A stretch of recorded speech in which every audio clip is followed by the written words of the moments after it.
Soy Genaro, un hombre de 35 años. Siempre he sido el responsable, el que resuelve problemas. En este momento, estoy apretando el volante del coche con tanta fuerza que me duelen los dedos. Mis ojos arden, pero no quiero que Ladislao, mi hijo, me vea llorar. Todavía no. Por el espejo retrovisor, lo veo sentado en su asiento elevador. Tiene las manitas juntas en su regazo y mira en silencio por la ventana. Sus mejillas están rojas por el frío y su pelo un poco aplastado por el abrazo que le dio al abuelo antes de que todo se complicara. Todavía no ha hecho preguntas. Eso me preocupa más que si las hiciera. Parpadeo rápido para concentrarme en la carretera mientras nuestra casa familiar se va quedando atrás. El olor de la comida todavía está en mi suéter. Hierbas, canela y algo más. Quizás vergüenza, o el sabor amargo de que te digan, sin decirlo, que no encajas. Habíamos llevado regalos. Salsa de arándanos hecha en casa. Los pasteles que Ladislao me ayudó a hornear. Una bufanda que le compré a mi madre hace semanas. Todo quedó en la mesa, como si nunca hubiéramos estado allí. Papá, la voz de Ladislao rompe el silencio, suave pero firme. ¿Por qué la tía Jerónima te gritó? Exhalo lentamente, tratando de que mi voz se mantenga tranquila. Estaba molesta, hijo. A veces, los adultos dicen cosas que no quieren decir cuando están dolidos. No responde de inmediato. Lo miro otra vez. Su labio inferior tiembla. Hicimos algo malo. Mi pecho se aprieta. No, digo con firmeza. No hicimos nada malo. No añado lo que estoy pensando, que hicimos todo bien, que pasé años haciendo todo bien y que aún así nunca fue suficiente. Más adelante, el semáforo se pone en rojo. Detengo el coche y me estiro para rozar suavemente la rodilla de Ladislao con los dedos. Vamos a estar bien. Asiente con la cabeza, pero sus ojos siguen en la ventana. El semáforo cambia y sigo conduciendo, sin saber a dónde voy. Solo sé una cosa con seguridad: no vamos a volver. Tenía 4 años cuando nació Jerónima. Recuerdo estar sentado en el borde de la cama del hospital, sosteniendo un oso de peluche que había comprado con el dinero que ahorré durante 3 semanas y ver a mi madre acunándola. Ahora eres su hermano mayor, dijo, radiante. Ese es el trabajo más importante del mundo. Y le creí.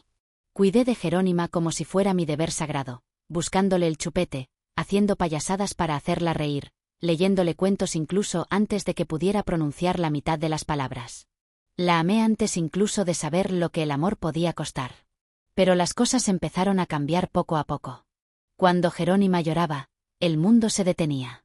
Cuando yo lloraba, me decían que fuera fuerte. Si me caía y me raspaba la rodilla, era valiente. Si Jerónima se raspaba la suya, la trataban con cuidado. Yo recibía estrellas doradas y aplausos educados. Ella recibía perdón una y otra vez. La primera vez que me culpó por algo que no hice, derramando zumo en los documentos de impuestos de papá, me reí, seguro de que era un error. Pero cuando nuestros padres se giraron hacia mí y me dijeron, ¿por qué no nos lo dijiste antes?, algo afilado se atascó en mi garganta. No lloré. No discutí. Simplemente limpié el desorden. Ese patrón no cambió. Me esforcé más, pensando que la excelencia me ganaría algo parecido a la justicia. Notas sobresalientes, capitán del equipo de fútbol, club de matemáticas. Mientras tanto, Jerónima se saltaba la tarea. Se quedaba fuera hasta tarde, traía novios que nuestros padres apenas cuestionaban. Cuando mencionaba la diferencia, me decían, es que ella es diferente. Ya lo sabes. Cuando cumplí 16 años, dejé de esperar equilibrio. Desempeñé mi papel, el responsable, el ayudante, el adulto en el cuerpo de un niño. Jerónima hizo el suyo, y lo hizo bien. Podía llorar para salir de cualquier cosa, inventar una historia que la hiciera parecer la víctima, incluso cuando ella tenía el cuchillo. Aún así, intenté amarla. Me convencí de que solo necesitaba tiempo, que un día superaría el drama. Eso es lo que nuestros padres decían cada año. Encontrará su camino, prometían, y yo seguí creyéndolo mucho después de que debiera haber sabido que no era cierto. Incluso después de irme a la universidad, llamaba a casa todos los domingos. Jerónima nunca lo hacía. Pero el silencio nunca cambió a quien esperaban. Fui a la universidad lejos, pensando que quizás la distancia le daría a nuestra familia espacio para respirar.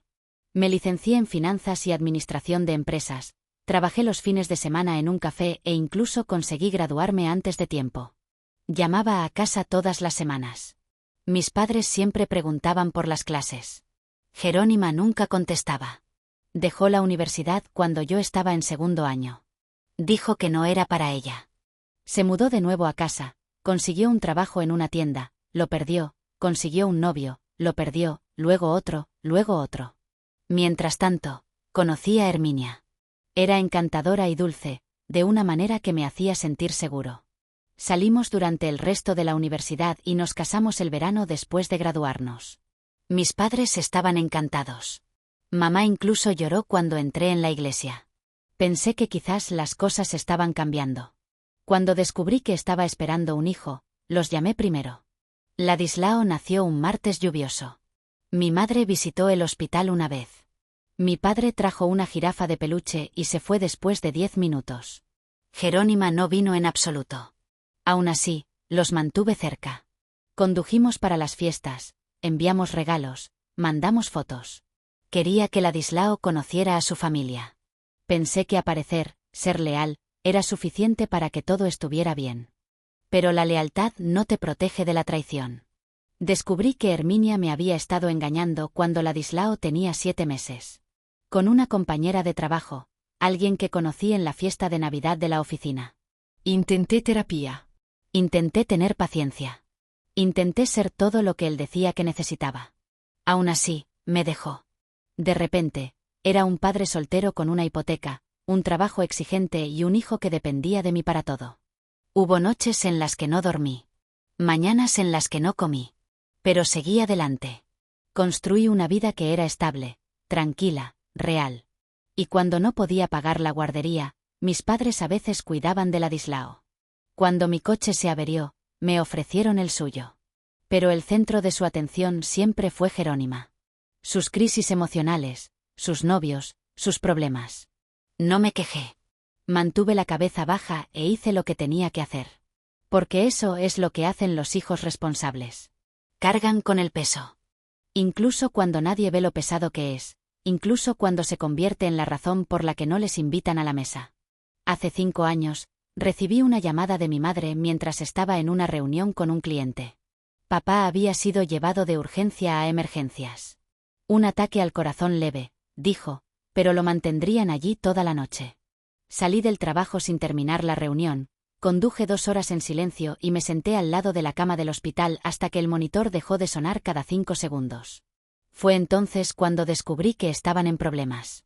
No solo médicos, sino financieros.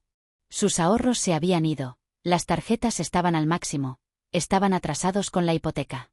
Hice preguntas, suaves al principio, luego más directas. Años cubriendo los gastos de Jerónima, inversiones fallidas en negocios, préstamos a novios que nunca fueron devueltos. Estaban a pocos meses de perder la casa y no se lo habían dicho a nadie. No pensé, simplemente actué.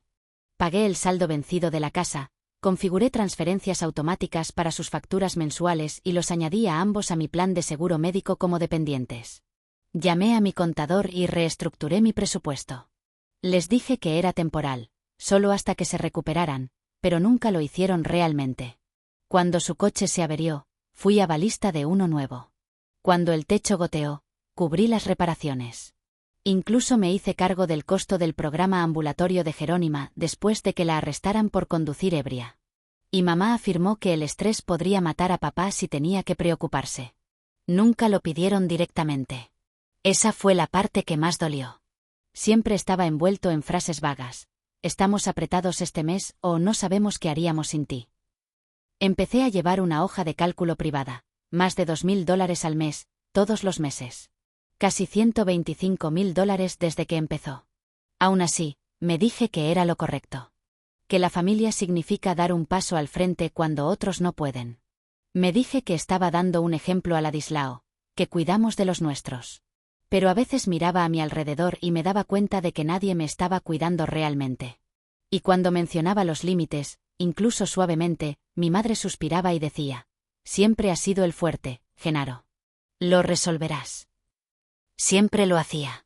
Pero últimamente, empezaba a preguntarme si la fuerza era solo lo que la gente te llamaba cuando quería seguir tomando sin sentirse culpable. Este año, quería que el Día de Acción de Gracias fuera diferente. Ladislao finalmente era lo suficientemente mayor como para entender las tradiciones, recordar los detalles, conectar la comida y las caras con un sentido de pertenencia. Pensé en ser el anfitrión por primera vez, poner la mesa con manteles de verdad, asar el pavo yo mismo, incluso hornear los bollos desde cero como hacía la abuela. Llamé a mis padres con 3 semanas de anticipación para invitarlos. «Oh, cariño», dijo mi madre, con la voz brillante y ensayada. «Tu padre se ha estado sintiendo mejor y pensamos que seríamos los anfitriones este año, como en los viejos tiempos». Dude. «Claro, mamá. Debo llevar algo». «Solo a vosotros», dijo. «Y tal vez tu salsa de arándanos. A todos les encanta». Dije, «Está bien». Y lo decía en serio. Pero algo en su tono me preocupó. La semana antes del Día de Acción de Gracias, volvió a llamar, esta vez para preguntar si podía llegar 1 hora más tarde. «Necesitamos tiempo extra para preparar las cosas», dijo demasiado rápido. «Ya sabes lo caótico que se pone». Estuve de acuerdo, pero el nudo en mi pecho se apretó. Esa misma noche, recibí un mensaje de mi padre. Jerónima ha vuelto a casa por un tiempo. Ella y Brandon rompieron. Ni siquiera recordaba quién era Brandon. Envié una respuesta educada. Le dije que esperaba que estuviera bien. A la mañana siguiente, noté que no habían depositado el cheque que envié para sus impuestos sobre la propiedad. Pasó una semana. Todavía nada. Traté de no pensar demasiado en ello. En cambio, me dediqué a la preparación. Ladislao y yo elegimos su ropa juntos, pantalones pequeños, un chaleco suave. Me ayudó a remover los arándanos, añadió una rama de canela como le mostré. «¿Crees que la tía Jerónima estará allí esta vez?», preguntó, lamiendo la cuchara. «No estoy seguro», dije, y lo decía en serio. Envolví regalos para todos, una botella de buen whisky para papá, una bufanda de cachemira para mamá, una tarjeta de regalo para Jerónima, aunque dudaba que apareciera.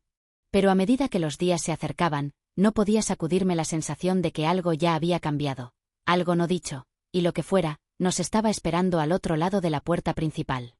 Llegamos justo a tiempo.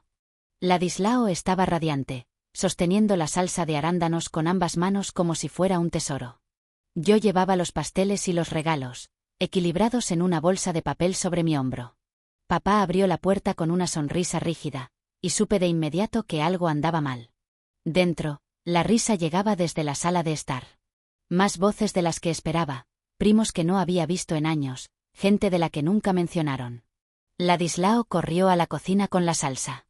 Estaba poniendo los pasteles cuando la oí. «¿Qué hace él aquí?» Me Jair. Jerónima estaba de pie en el borde del pasillo, con los brazos cruzados, mirándome como si hubiera entrado en su casa sin invitación. Su voz lo cortó todo. «Dijiste que no vendría», le dijo a nuestra madre. Mamá parecía asustada. «Jerónima, es el Día de Acción de Gracias. Lo prometiste», siseó. «No me quedo si él está aquí». «Jerónima, no he dicho una palabra sobre ti», dije, con la voz temblorosa. «Ella ha estado poniendo a todos en mi contra», replicó Jerónima. «Sé lo que has estado diciendo». Ladislao volvió y se aferró a mi pierna. Entonces mi madre me miró y dijo: «Genaro, quizás sea mejor que vengas en otro momento. No está bien». La miré fijamente. «Nos estás pidiendo que nos vayamos», añadió papá en voz baja. «Siempre has sido fuerte. Por favor, solo esta vez». La vocecita de Ladislao susurró: «Pero trajimos el pastel». Nadie respondió. Tomé su mano, me giré y dejé todo: comida, regalos, esperanza, sobre la mesa. En el momento en que nos alejamos de su casa, Ladislao dejó de hablar. Miré por el espejo retrovisor y lo vi mirando por la ventana, con el rostro inexpresivo y los dedos retorciendo el borde de su chaqueta. No dije nada al principio. No confiaba en que mi voz no se quebrara. Condujimos en silencio durante 10 minutos antes de detenerme en el parque cerca de nuestra antigua biblioteca. El estacionamiento estaba vacío. Apagué el coche, pero dejé la calefacción encendida. «¿Por qué la tía Jerónima estaba tan enfadada?», preguntó Ladislao finalmente, con voz baja. «Está molesta», dije. «Pero eso no significa que tenga derecho a gritarle a la gente. Y no significa que la abuela y el abuelo tuvieran razón al tomar partido por ella». Miró hacia abajo.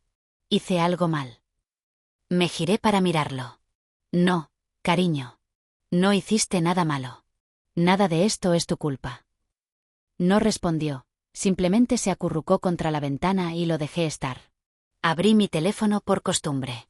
Llamadas perdidas de mis padres. Algunos mensajes de texto, luego una alerta bancaria. $5.000 retirados de la cuenta de emergencia. Mi cuenta, a la que les había dado acceso después del ataque al corazón de papá. Sin previo aviso, sin explicación. Mi estómago se revolvió. Le envié un mensaje de texto a mi padre, siendo breve. ¿Por qué sacaste $5.000 esta mañana? Su respuesta llegó rápidamente. Honorina necesitaba ayuda. Te explicaremos. Miré el mensaje y luego miré a Ladislao. Sus ojos estaban cerrados ahora. Había pasado años dando sin límites. Hoy, habían tomado el dinero y nos habían echado en el mismo aliento. Ni siquiera pretendían ocultarlo más. Algo dentro de mí se asentó entonces, no rabia, solo claridad, y una decisión que ya se estaba formando, firme y final. Terminamos en la única tienda de comestibles que todavía estaba abierta media hora antes de cerrar. Ladislao estaba atontado pero curioso, su voz suave mientras caminábamos por los pasillos tranquilos. ¿Todavía vamos a celebrar el Día de Acción de Gracias? Sí, dije, pasando la mano por una fila de relleno en caja. Solo una versión diferente. Llenamos nuestro carro con lo que quedaba: pollo asado, puré de patatas instantáneo, salsa de arándanos enlatada. No era lo que había planeado, pero sentí que era algo que podíamos hacer nuestro. Cerca de la sección de congelados, una mujer de mi edad me dedicó una sonrisa de simpatía. Tenía el mismo tipo de carro, una cena de última hora improvisada con lo que había disponible. ¿Plan de respaldo?, preguntó. Algo así, dije. Indalecia, dijo, extendiendo una mano. Haciendo de anfitriona sola este año. Los planes se vinieron abajo. Dudé, luego le ofrecí mi nombre. Genaro, algo parecido. Intercambiamos algunas historias en la fila de la caja. La suya involucraba un virus estomacal y 3 invitados cancelados. La mía se mantuvo vaga. Ladislao le dijo que tenía 6 años y que le gustaba el pollo que pretendía ser pavó. En la acera, Indalecia hizo una pausa. Esto puede sonar extraño, pero ¿os gustaría comer con nosotras dos? Tengo suficiente para 3. Y platos desparejados. Ladislao me miró, esperanzado. Dije que sí. Su casa era acogedora, imperfecta, llena de color. Ladislao ayudó a poner la mesa. Calentamos los acompañamientos en el microondas y nos reímos de nada. No era elegante ni planeado, pero era real. Dijimos por lo que estábamos agradecidos. Indalecia fue la primera, luego Ladislao. Cuando fue mi turno, tragué saliva. Estoy agradecido por los nuevos comienzos y por las personas que aparecen sin que se les pida. Y por primera vez ese día, dije cada palabra en serio. Para el domingo por la mañana, había imprimido todo: pagos de la hipoteca, facturas de servicios públicos, primas de seguro, facturas de rehabilitación, 5 años de contribuciones silenciosas, todo organizado en una carpeta sobre mi regazo mientras estaba sentado fuera de la casa de mis padres. No había llamado antes. No quería una conversación. Quería una explicación. Papá abrió la puerta sorprendido, pero no del todo desprevenido. Genaro, necesito unos minutos. Dentro, estaban sentados como si estuvieran esperando una tormenta. Dejé la carpeta sobre la mesa de centro sin decir una palabra y la abrí. Esto es todo, dije. Cada dólar que he puesto en esta casa. Cada factura que he pagado, incluyendo los 5.000 que sacaste de mi cuenta la semana pasada. Mi madre bajó la mirada. Papá se frotó la mandíbula. Íbamos a devolverte el dinero. ¿En serio? Jerónima entró a mitad de la frase, todavía en pantalones de pijama, con los ojos entrecerrados. ¿De qué va esto? Más acusaciones. No me inmuté. ¿Sabías que yo pagué tu rehabilitación, Jerónima, o tus sesiones de terapia, o el coche que conduces? Se quedó helada. No, dijo lentamente. Mamá y papá usaron mi dinero cada vez. El silencio se extendió entre nosotros. «Crees que eres mejor que todos», murmuró, pero su voz había perdido su filo. «No», dije, Pero he terminado de ser invisible mientras pago el precio por el caos de todos los demás. Papá empezó a hablar, pero levanté la mano. Les doy 6 meses, luego el apoyo termina. Mi asesor financiero hará un seguimiento con un plan por escrito. Después de eso, están solos. Mi madre parecía atónita. Jerónima parecía traicionada. Mi padre parecía cansado. No esperé sus respuestas. Recogí la carpeta, la cerré y me levanté. El peso que había cargado durante años se sentía más ligero en mis manos de lo que nunca lo había estado en mi espalda. La transición no fue suave, pero fue constante. Mi asesor trabajó con su contador para esbozar una reducción gradual de 6 meses. El primer mes, pagué solo lo esencial. Para el tercer mes, era la mitad. Al final, nada. Mis padres se resistieron, sobre todo con la culpa. Somos demasiado viejos para empezar de nuevo, dijo mi madre. No estamos pidiendo mucho, pero pusieron la casa en venta 2 semanas después. Un condominio modesto en una comunidad de jubilados se puso bajo contrato poco después. Jerónima me sorprendió. Empezó a asistir a terapia con regularidad, 2 veces por semana. Escuché de la tía Ladislao que se había disculpado sin que nadie se lo pidiera por el Día de Acción de Gracias. No lo oí directamente, pero estaba bien. Yo también empecé a ir a terapia. No porque me estuviera desmoronando, sino porque ya no quería hacerlo más. Por primera vez, estaba desentrañando patrones en lugar de parchearlos. En casa, Ladislao prosperó. Se adaptó a nuestras fiestas más tranquilas, nuestras mañanas más lentas, nuestras pequeñas tradiciones, domingos de panqueques, viernes de librería, caminatas de aventura los sábados. Dejó de preguntar por qué la abuela no había llamado. Empezó a preguntar si Indalecia y su sobrino podían venir a nuestra cena de Año Nuevo. Dije que sí. Nuestra casa se sentía diferente, no porque hubiera añadido nada, sino porque finalmente había dejado de sangrar por personas que no sabían cómo detener la herida. Ladislao se dio cuenta. Sonreía más, reía más fácilmente. Siempre había sido mi razón, pero ahora también era mi reflejo. Y por primera vez en años, cuando miré a mi alrededor, me di cuenta de que este era el hogar. El aire de la noche olía a canela y nieve. Ladislao corrió por delante con Tyler, sus manos enguantadas balanceándose entre estallidos de risa. Indalecia y yo seguimos lentamente, bebiendo sidra caliente mientras las luces parpadeaban a través de los árboles. Creo que esta podría ser nuestra nueva tradición, dijo, codeándome suavemente. Eso espero, respondí. Vi a Ladislao dar vueltas bajo el túnel de faroles. Su cara se iluminó de una manera que no había visto en mucho tiempo. No había ninguna actuación aquí, ninguna expectativa, solo alegría, solo facilidad. Este no era el día festivo con el que crecí. No había mesas grandes, ni sonrisas forzadas, pero había honestidad, calidez, una suavidad que no tenía que ganarme. De vuelta en casa, sabía que mis padres se estaban instalando en su nuevo condominio. Jerónima le había enviado a Ladislao una tarjeta navideña con un muñeco de nieve dibujado a mano y una nota corta y cuidadosa. Lo estoy intentando. Felices fiestas. Había respondido simplemente, gracias. Ya no sentía la necesidad de explicarme ni de salvar a nadie. Había dicho suficiente. Esa noche, mientras estábamos de pie bajo las luces, Ladislao miró hacia arriba y susurró, este es el mejor hasta ahora. Y lo fue, porque esta vez lo elegimos nosotros.